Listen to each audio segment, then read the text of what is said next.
na naman sa impila ng DCSB, ang Spirit FM, CMN, Calapan, Oriental, Mindoro. CNN Live Nation. Dennis Nebrejo, magandang araw sa iyo. Magandang araw kasamang Ariel, magandang araw Calapan City, Oriental Mindoro, magandang araw Pilipinas. Isang manhunt operation ang isinagawa ng Santa Cruz Municipal Police Station matapos makatanggap ng impormasyon na isang alias Joker na nasa kategoryang top 3 na most wanted person ang namataan sa Barangay Hupi noong Pebrero 2, dakong alas 7:30 ng gabi.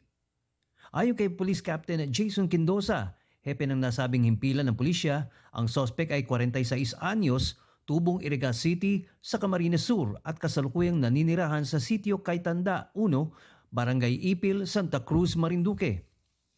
Sinabi ni Quindosa ang sospek ay may kasong rape by sexual assault sa ilalim ng Article 266-A na may criminal case number 317-27 na inilabas ni Presiding Judge ng RTC Branch 38 sa Buwak, Judge Emmanuel Recalde, noong 15 ng Enero taong kasalukuyan at maaaring magpiyansa sa halagang 120,000 piso. Kasama ng Santa Cruz MPS sa naturang operasyon ang Provincial Intelligence Unit, PIT Marinduque Regional Intelligence Unit 4B at PMFP. Kasalukuyan nasa pangangalaga ng Santa Cruz Municipal Police Station ang suspect habang inihahanda ang kaukulang dokumento na warrant of arrest para ibabalik sa korte kung saan inihain ang kaso. At yan kasamang Ariel ang ating may babalita sa oras na ito.